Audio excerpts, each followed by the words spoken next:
Welcome back in my YouTube channel. मैं हूं doctor S के साथ। मेरे यूट्यूब चैनल में आप सभी को स्वागत है। आज मैं स्टार्ट करने वाला हूं स्टैटिस्टिक्स, जो 11th क्लास की है एनसीईआरटी का, उस पे आज हम लोग डिस्कस करने वाला हूं। और इसमें भी खास तौर पे स्टैंडर्ड डेविएशन और मीन डेविएशन पे फोकस करेंगे। देखिए, मैंने लिख दिया हूँ मीन एंड स्टैंडर्ड डेविएशन। तो सबसे पहले समझते हैं मीन डेविएशन के बारे में, उसका फॉर्मूला, उसका कॉन्सेप्ट क्या है। क्योंकि आज का जो क्वेश्चन है, आज का जो क्लासेज होगा, सिर्फ और सिर्फ प्रैक्टिकल क्वेश्चन, मीन डेविएशन क्या है, स्टैंडर्ड डेविएशन क्या है, उस पर बातें नहीं करेंगे। मैं टू दी पॉइंट बात करूंगा जिससे कि प्रैक्टिकल क्वेश्चन सॉल्व हो सके। ठीक है, आई होप कि आपको बातें समझ में आ रही होगी मैं क्या कहना चाह रहा हूँ। तो मैं उम्मीद करता हूँ आप सभी को समझ में आ गए होंगे। आप लोग अपने अपने नोट्स बुक निकालेंगे और एक नोट बनाएंगे अच्छे तरीक़ा से, ताकि बोर्ड एग्जामिनेशन में आप लोग को काफ़ी एडवांटेज होने का है। तो चलते हैं, सबसे पहले फार्मूला पे बात करते हैं मीन डेविएशन का। तो देखिए सबसे पहले थोड़ा डेटा के बारे में बता दूं कि जो डेटा होती है स्टैटिस्टिक्स में, डेटा जो होती है वो 3 प्रकार की होती है। ठीक है, 3 प्रकार की। एक होती है अनग्रुप्ड डेटा, अनग्रुप्ड डेटा, इसी को बोला जाता है रॉ डेटा, रॉ डेटा भी बोला जाता है। ठीक है, दूसरा होता है ग्रुप डेटा, ग्रुप्ड डेटा। ठीक है, और तीसरा होता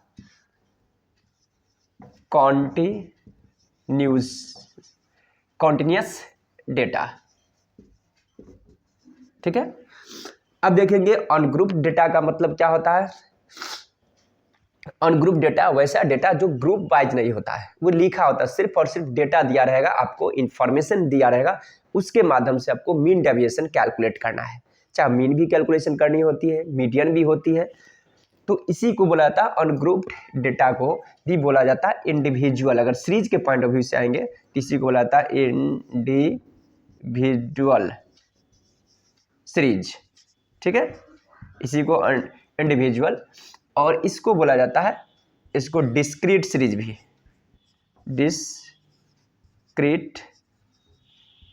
डिस्क्रीट सीरीज। इंडिविजुअल मतलब सिर्फ और सिर्फ आपको वेरिएबल गिवन रहेगा, जैसे कोई वर्कर का वेजेज है, कोई एम्प्लॉय का सैलरी दिया रहेगा, कोई स्टूडेंट का मार्क्स दिया रहेगा, ठीक है, किलोमीटर दिया रहेगा, डिस्टेंस दिया रहेगा। ये सभी को सभी आपको क्या हुआ, इंडिविजुअल सीरीज कहलाएगा। इसी को बोला जाता है अनग्रुप्ड डेटा। मतलब डेटा एक रॉ के टाइप में दिया रहेगा, वो किसी प्रकार के ग्रुप वाइज नहीं दिया रहेगा। ठीक है, मैं इस पर चर्चा करूंगा। जैसे कि एग्जाम्पल के तौर पे, जैसे आपको कोई एक्स से इसको डिनोट किया था, किससे, एक्स। एकदम सिंपल से चलेंगे, स्टार्टिंग से एक्स से। जैसे एग्जाम्पल के तौर पे आपको एक्स में लिख दिया। ठीक है, ये जो एक्स है, एक्स का वैल्यू मतलब कोई वर्कर का वेजेस दे रखा है, जैसे 10 है, 15 है, 20 है, 21 है, 25 है, 26 है, 18 है। ये वर्कर का कोई वेजेज दिया हुआ, एक तरह से ये अनग्रुप्ड डेटा है, जो इंफॉर्मेशन वो आपको गिवन है। ठीक है, अब देखिए ग्रुप डेटा, इसी को रहता है डिस्क्रीट फ्रीक्वेंसी टेबल। ठीक है, अनग्रुप डेटा को बोला जाता है क्या चीज, डिस्क्रीट फ्रीक्वेंसी टेबल, जिसमें आपको वेरिएबल के साथ साथ फ्रीक्वेंसी भी गिवन रहेगा। जैसे एग्जांपल के तौर पे इसी डेटा को एक सिस्टमेटिक वाइज कर दिया, कोई वर्कर का जो वेजेज है उसमें रे दिया रहेगा आपको क्या क्या, जैसे एक्स और एफ। मैं थोड़ा सा इधर लिखता हूँ, जहाँ पर एक्स, ठीक है, और फ्रीक्वेंसी एफ दोनों गिवन रहेगा। जैसे कि अगर कोई एक्स 5 और यहाँ पर दिया रहेगा 2, मतलब फ्रीक्वेंसी, मतलब कोई ऐसा वर्कर है, 2 ऐसा वर्कर है जिसका वेजेज 5 रुपीज है। ठीक है, फिर मानकर चलिए फ्रीक्वेंसी 3 ऐसा वर्कर है जिसका वेजेज 10 रुपीज है। उसके बाद मानकर चलिए 5 है, 5 ऐसा वर्कर है जिसका कितना है, 12 रुपीज इनकम है। 4 ऐसा वर्कर है जिसका इनकम 15 रुपीज है। 5 ऐसा वर्कर है जिसका वेजेज आपको गिवन है, सपोज दैट 25 रुपीज। ये क्या हो गया, डिस्क्रीट सीरीज हुआ, जहाँ पे वेरिएबल के साथ साथ आपको फ्रीक्वेंसी गिवन रहेगा, उसको हम लोग बोलेंगे क्या चीज, ग्रुप्ड डेटा, यानी कि डिस्क्रीट फ्रीक्वेंसी टेबल, यानी कि फ्रीक्वेंसी के टेबल के रूप में दिया रहेगा सिस्टमेटिक वाइज, ग्रुपिंग वाइज। देखिए यहाँ पर क्या है, फ्रीक्वेंसी मतलब कोई वर्कर है, दो ऐसा वर्कर है जिसका वेजेज 5 रुपीज है, 3 ऐसा वर्कर है जिसका वेजेज 10 रुपीज है, यहाँ पे 5 ऐसा वर्कर है जिसका वेजेज 12 रुपया है, ठीक है, 5 ऐसा 12 है, 4 ऐसा वर्क 12 है, तो कुछ इस तरह से गिवन रहेगा, ठीक है। और कॉन्टिन्यूस सीरीज का मतलब होता है, या इसी को कंटिन्यूस डेटा, जिसमें आपको क्लास इंटरवल रहेगा, क्या रहेगा, CI, क्लास इंटरवल, ठीक है। जैसे आपको गिवन रहेगा क्वेश्चन में, जैसे CI आपको दिया है, सपोज दैट 0 से 10, 10 से 20, 20 से 30, ठीक है, 30 से 40, 40 टू 50, 50 टू 60 दिया रहेगा, ठीक है। और इसी क्लास इंटरवल के बेसिस पे हम लोग x का वैल्यू फाइंड आउट करते हैं, ठीक है। और इसमें भी फ्रीक्वेंसी रहेगा ही, मैं एक बार ऑन कैमरा देखता हूँ, फ्रीक्वेंसी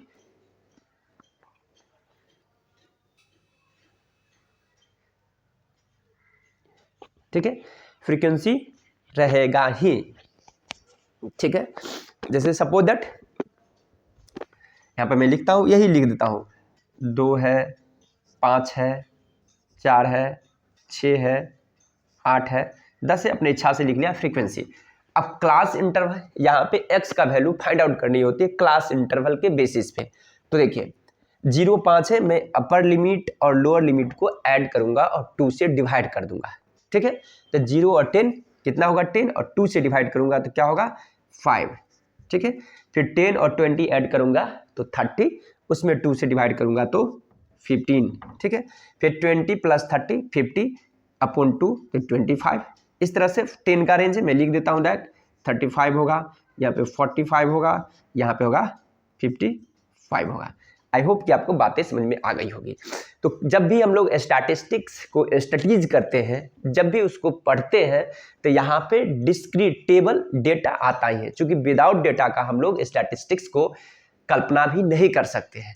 तो जब भी होगा डेटा और सीरीज की बात होगी तो 3 प्रकार के होगा, एक होगा अनग्रुप डेटा, ग्रुप डेटा और कंटिन्यूस डेटा, ठीक है। इसी को सीरीज वाइज यदि स्टडीज करते हैं तो इंडिविजुअल सीरीज, उसके बाद इसको बोलते हैं डिस्क्रीट सीरीज और कंटिन्यूस सीरीज। आई होप कि आपको बातें समझ में आ गई। जब भी डेटा में अगर सिर्फ और सिर्फ वेरिएबल की बात होगी, एक्स की बात होगी, तो समझेंगे क्या है, इंडिविजुअल सीरीज या अनग्रुप डेटा, ठीक है। अगर कोई सीरीज में या डेटा में यदि आपको एक्स और फ्रीक्वेंसी बोथ दिया रहेगा, मतलब वेरिएबल और फ्रीक्वेंसी दोनों दिया रहेगा, तो समझेंगे डिस्क्रीट सीरीज है। और जब हम लोग को क्लास इंटरवल गिवन रहेगा तो समझेंगे क्या है, कंटिन्यूस सीरीज है। आई होप कि आपको बातें समझ में आ गई। एक्स का मतलब क्या समझे, कोई वेरिएबल है, वेरिएबल आपको दिया रहेगा, कोई स्टूडेंट का मार्क्स हो सकता है, वेजेज हो सकती है, सैलरी हो सकती है, प्रॉफिट हो सकती है, लॉस हो सकती है, कोई कमोडिटी का डिमांड हो सकती है, जो वेरी करता है उसको हम लोग वेरिएबल बोलते हैं, ठीक है। जो कम बेसी हो सकती है, कोई एक्सपेंसेज हो सकती है, कोई इनकम हो सकती है, ठीक है। तो ये सब वेरिएबल हुआ, ठीक है। आई होप कि आपको बातें समझ में आ रही होगी, ठीक है। या जैसे कि इंडिया का जीडीपी है, पिछले लास्ट 10 ईयर का जब हम लोग स्टडीज करेंगे तो यहाँ पे जीडीपी क्या हो जाएगा, वेरिएबल हो जाएगा, एक्स का वैल्यू। अब हम लोग चलते हैं मीन पे, ठीक है। तो मीन डेविएशन, ठीक है, इसका फॉर्मूला पे तो देखिए मीन डेविएशन, ठीक है। यहाँ पे 3 ग्रुप होगा। तो पहले हम लोग बातें करेंगे किसका, फॉर्मूला का, इंडिविजुअल सीरीज का, इंडिविजुअल सीरीज का, सीरीज समझेंगे आप लोग, या अनग्रुप डेटा की बात है। तो देखिए मीन डेविएशन में हमेशा याद रखें या मॉडुलस की प्रयोग की जाती है, यहाँ पे माइनस प्लस को इग्नोर कर दी जाती है, क्योंकि हम लोग डिस्टेंस देखते हैं, ठीक ना। बातें समझ में आ रही है, क्या समझे कि यहाँ पे हम लोग डिस्टेंस देखते हैं। मीन डेविएशन, डेविएशन का मतलब क्या होता है, डिस्टेंस, मतलब कोई डेटा, कोई सीरीज का, कोई डेटा में, कोई डेटा या सीरीज कितना डिस्टेंस है ऑन एवरेज मीन से। अगर मीन से कैलकुलेशन करेंगे तो मीन से क्या समझे, कोई डेटा या कोई भी ऑब्जर्वेशन जो है कितना डिस्टेंस पे है ऑन एवरेज मीडियन से, ठीक है, उसी को बोला जाता है मीन डेविएशन। ठीक है, बातें समझ में आ गई। तो अब हम लोग चलते हैं फॉर्मूला पे। तो देखिए मीन डेविएशन इंडिविजुअल सीरीज में क्या होगा उस पे हम लोग बातें करेंगे। तो देखिए पहला फ्रॉम मीन, अगर मीन से कैलकुलेशन करना है मीन डेविएशन तो, ठीक है, इसका पहला तो ठीक है, तो ये हो जाएगा सिग्मा dx अपॉन n। देखिए यहाँ पर मॉडुलस का मैंने प्रयोग किया क्योंकि dx का जो वैल्यू निकलेगा माइनस प्लस को इग्नोर करके चलनी, ठीक है। उसके बाद दूसरा होगा फ्रॉम मीडियन, ठीक है, इसका भी सेम होगा मॉडुलस dm अपॉन n का वैल्यू, क्योंकि मीडियन से निकालेंगे तो मीडियन से डेविएशन निकालेंगे। फिर कहता है फ्रॉम मोड, अगर मोड से निकालेंगे तो sigma modulus dz upon n, क्योंकि मोड को हम लोग z से डिनोट करते हैं। अब देखते हैं एक क्वेश्चन लेते हैं और उसका मीन डेविएशन निकालते हैं, ठीक है, फ्रॉम मीन से, ठीक है। ये कह रहा है इंडिविजुअल सीरीज का बात, पहले इंडिविजुअल पे चलेंगे उसके बाद दूसरे पे। मैं इसको मिटा दूं, ओके सर मिटा दूं, ठीक है, मैं इस चीज को पहले मिटाता हूं उसके बाद मैं आगे चलूंगा।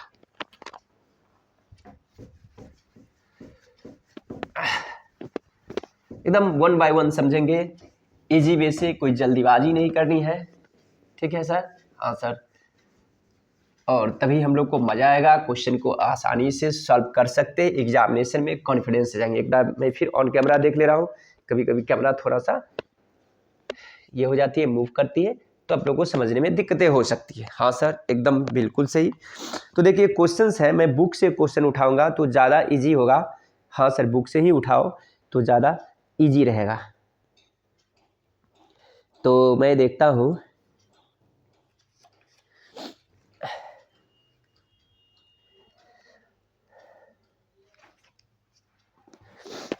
जैसे देखिए इंडिविजुअल सीरीज पे मैं चल रहा हूँ, तो मैं यहाँ पर लिखूंगा सबसे पहले सीरियल नंबर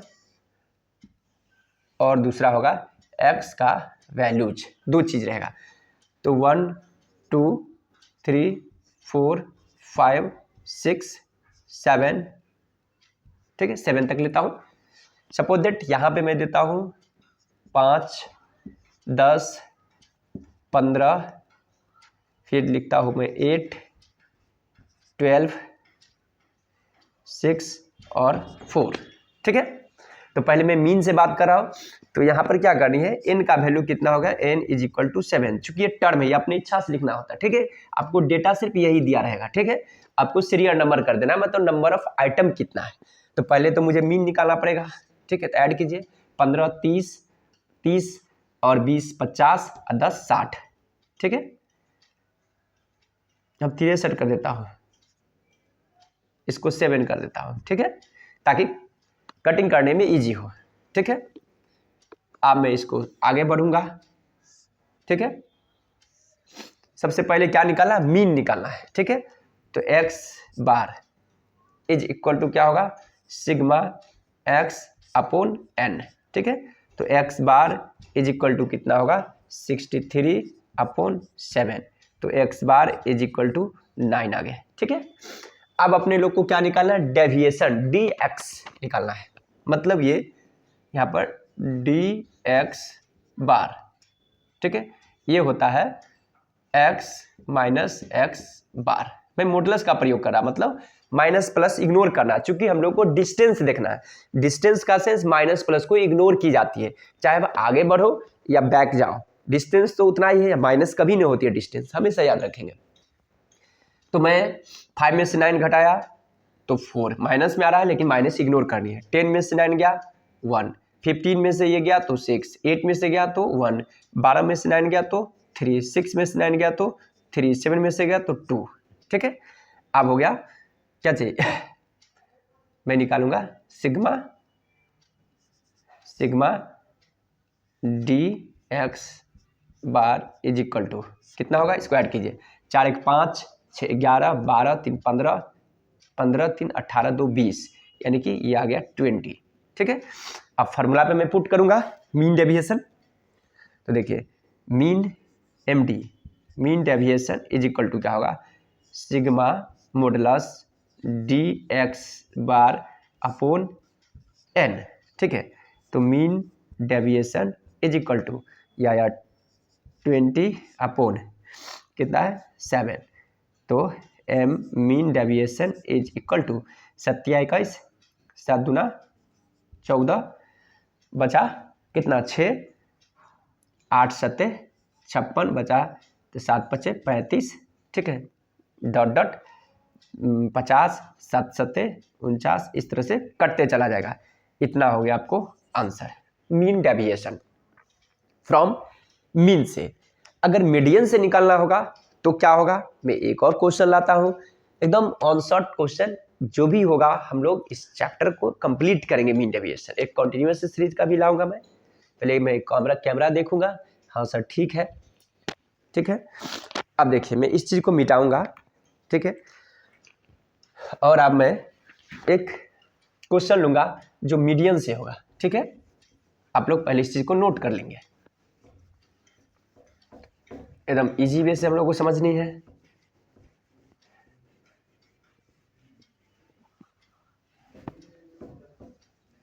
इंडिविजुअल सीरीज में अब देखिए सीरियल नंबर है। ठीक है, यहाँ पर x का वैल्यू दिया रहेगा। ठीक है, 1 2 3 4 5। ठीक ना, मैं छोटा ही लेता हूँ डेटा ताकि इजी होगा। ये हो जाएगा 2 5 7 8 4। ठीक है, यहाँ पर n का value n is equal to कितना है 5 है। ठीक है, आप देखेंगे मीडियन इंडिविजुअल सीरीज में कैसे निकलती है, तो मीडियन का मतलब होती है मिड वैल्यू, हमेशा याद रखेंगे।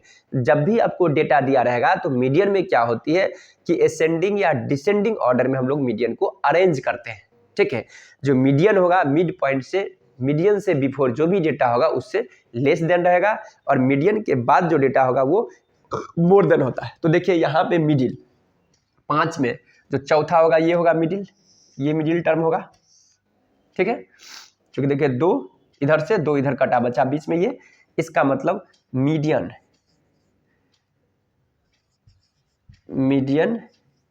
इज इक्वल टू हो जाएगा यहाँ पे 7। ठीक है, अब लोग क्या निकालेंगे, डीएम इज इक्वल टू क्या होता है, डीएम निकालेंगे, ये होगा x माइनस एम। देखिए मैंने मॉडुलस का प्रयोग कर रहा हूं, चूंकि माइनस प्लस को इग्नोर। तो देखिए 7 में से 2 में 7 गया तो 5, 5 में से 7 गया तो 2, माइनस मारा बट हमें माइनस इग्नोर करनी है। 7 में से 7 0, 8 में से 7 गया 1, 4 में से 7 गया तो 3। ठीक है, इसको मैं ऐड करूंगा, इसको करूंगा sigma DM is equal to 5 2 7 1 8 3 11। ठीक है, अब होगा मीन डेविएशन फ्रॉम क्या है, मीडियन है, फ्रॉम मीडियन। तो क्या होगा, सिग्मा डीएम अपॉन एन। तो यहाँ पर होगा 11 अपॉन 5, 5 दूना 10, 5 दूना 10, ये हो गया आपको आंसर। ठीक है, और मोड का मतलब होता है मिडिल मोस्ट वैल्यू। तो शायद आप लोग मीडियन जानते हैं, मीन जानते हैं, और मोड का कैलकुलेशन कैसे होता है वो भी जानते हैं। तो इस तरह से मैंने मीन से कैसे कैलकुलेशन होगा, मीडियन से कैसे होगा मैंने बता दिया। अल्टीमेटली मोड से भी उसी तरह होगा, सिर्फ आपको मोड निकालने आना चाहिए। तो मैं अब इंडिविजुअल सीरीज को बातें को खत्म करता हूं, अब मैं चलूंगा डिस्क्रीट सीरीज पे, अर्थात ग्रुप्ड डेटा पे।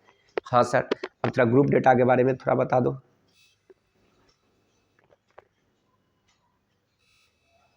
मैंने देखिए मिटा दिया हूँ। अब मैं आता हूँ किसमें, डिस्क्रीट सीरीज और कंटिन्यूस सीरीज पे। ठीक है, ये दोनों एक ही फार्मूला होता है दोनों का। तो यहाँ पर मैं चलता हूँ, क्या है देखिए, मीन डेविएशन, मीन डेविएशन किसमें, discrete, discrete and continuous series. ठीक है, क्या समझे, mean deviation from, mean deviation discrete and continuous series में किस तरह से उसका फॉर्मूला होगा, पहले हम लोग बातें करेंगे। तो देखिए, मीन डेविएशन फ्रॉम मीन, ठीक है, तो इसका फॉर्मूला होगा आपको sigma F modulus D x bar upon sigma F. ठीक है, चूंकि मॉडुलस मैं इसलिए दे रहा हूं चूंकि यहाँ पे माइनस प्लस को इग्नोर करके चलनी होती है, जो कि डिस्टेंस की बात होती है। इन द सेम वे क्या होगा, फ्रॉम मीडियन से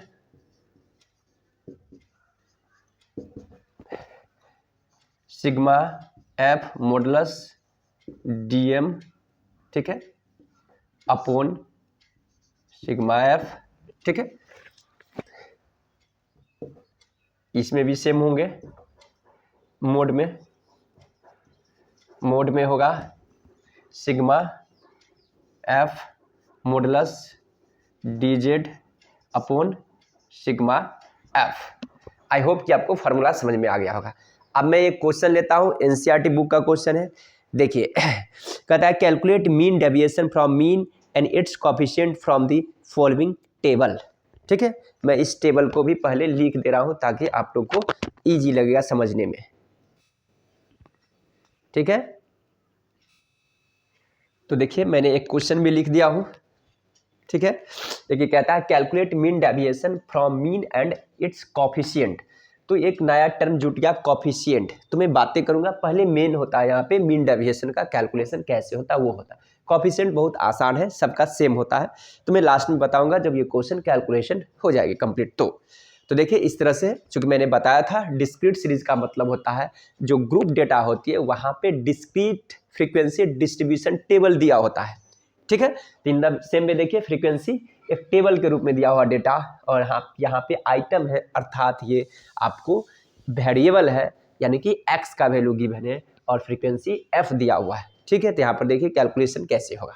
ठीक है, तो अब हम लोग चलते हैं, कैलकुलेशन करते हैं एकदम इजी वे से। आज मीन डेविएशन को हम लोग को कंप्लीट ही कर लेनी है कॉन्सेप्ट।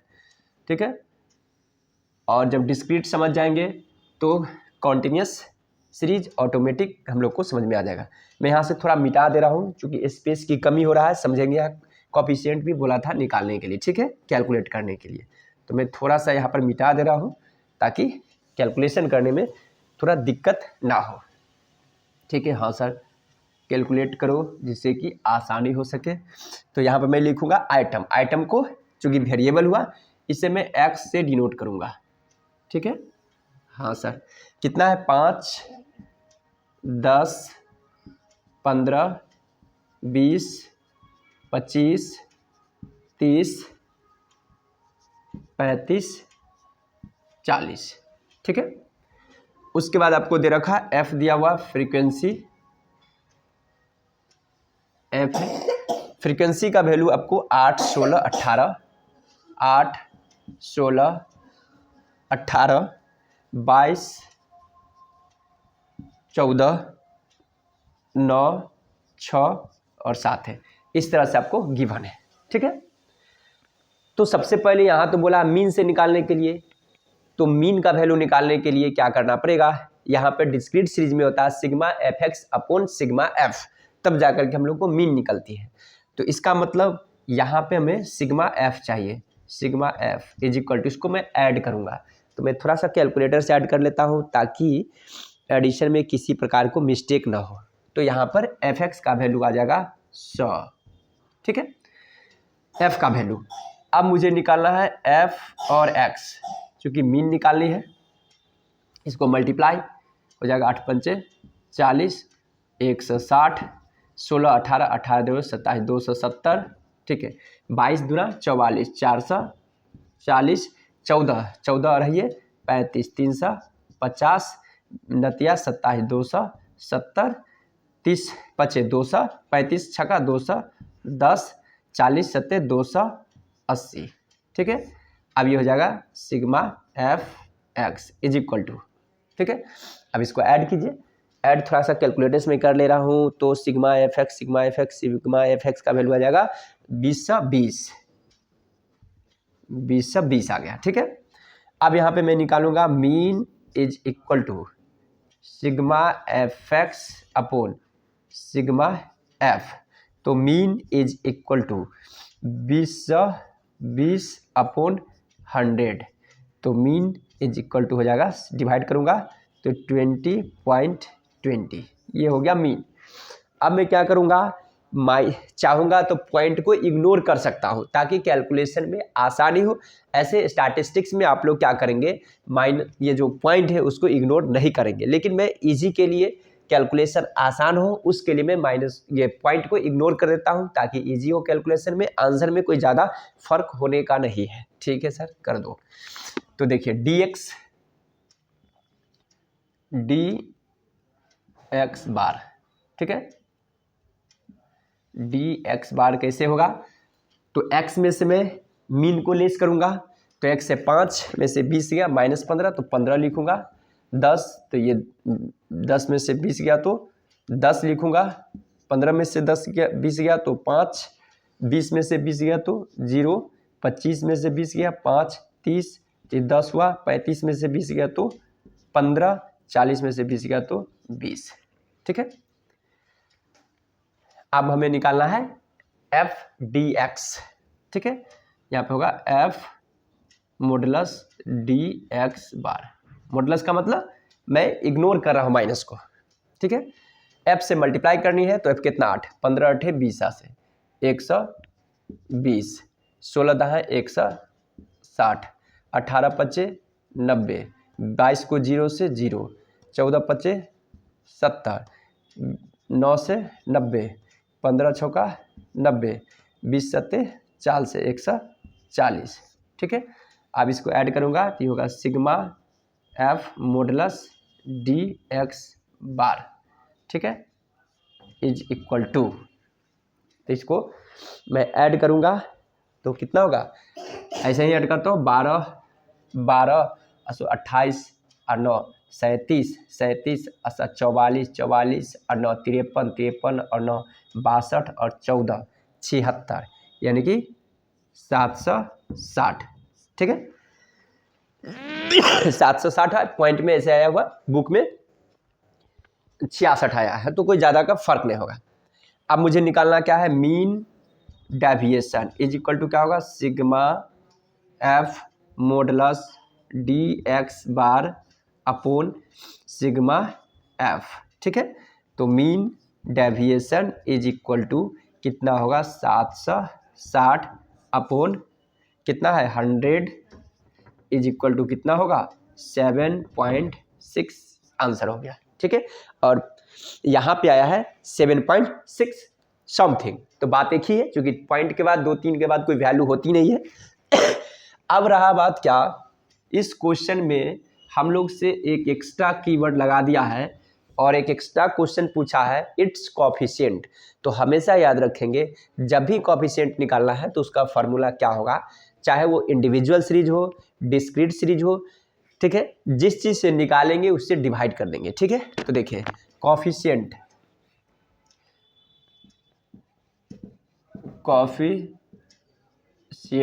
ऑफ मीन डेविएशन क्या होगा, जो भी होती है mean deviation, coefficient of mean deviation, COV का मतलब समझेंगे कोएफिशिएंट होता है, ठीक है, या शॉर्टकट में ऐसे भी लिखता हूं ताकि आपको समझ में आएगा, COFF कोएफिशिएंट, ठीक है, मीन डेविएशन।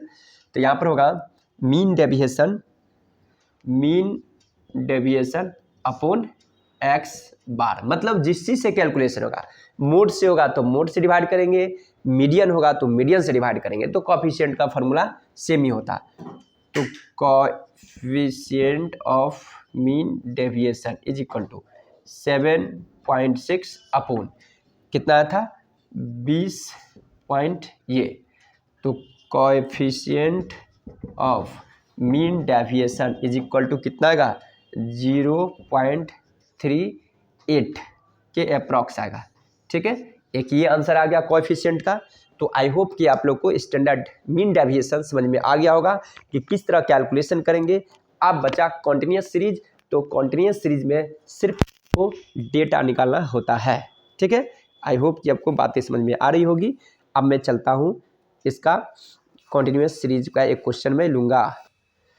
तो देखेंगे मैंने एक क्वेश्चन लिख दिया हूँ, क्लास इंटरवल, ठीक है, फ्रीक्वेंसी है।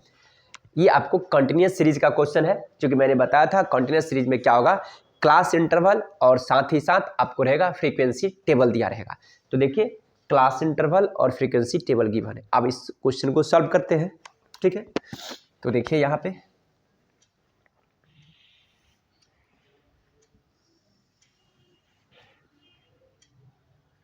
सबसे पहले क्लास इंटरवल है, तो मुझे लिखना पड़ेगा 0 से 10, 10 से 20, 20 से 30, 30 से 40 और 40 से 50। एकदम ईजी वे से समझेंगे।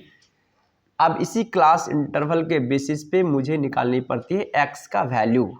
ठीक है, कैसे निकाला जाता है, तो lower limit plus upper limit. वैसे याद रखें, मैं लिखता हूँ एक्स का वैल्यू निकलता है lower limit plus upper limit upon 2। Lower का मतलब स्टार्टिंग और अपर लिमिट का मतलब होता है लास्ट वाले। तो इन दोनों को ऐड करूंगा, जैसे देखिए 0 plus 10 upon 2 is equal to 5, फिर होगा 10 plus 20 upon 2 is equal to होगा 15। इस तरह से चलता रहेगा 10 का डिफरेंस में। ठीक है, तो यहाँ पे होगा 5, 15, 25, 35 और ये होगा 45। ठीक है, फ्रीक्वेंसी गिवन है क्वेश्चन में, मैं फ्रीक्वेंसी को नोट कर देता हूं। ठीक है, फ्रीक्वेंसी आपको है 5 है, 8 है, 15 है, 16 है और 6 है। इसको सिग्मा एफ बोलूँगा, इसको मैं ऐड करूँगा 5, 8, 13, 13 अच्छा 19 अच्छा 35 50 होगा ये। ठीक है, ये हुआ 50 ऐड करके। उधर नहीं जा बाबू।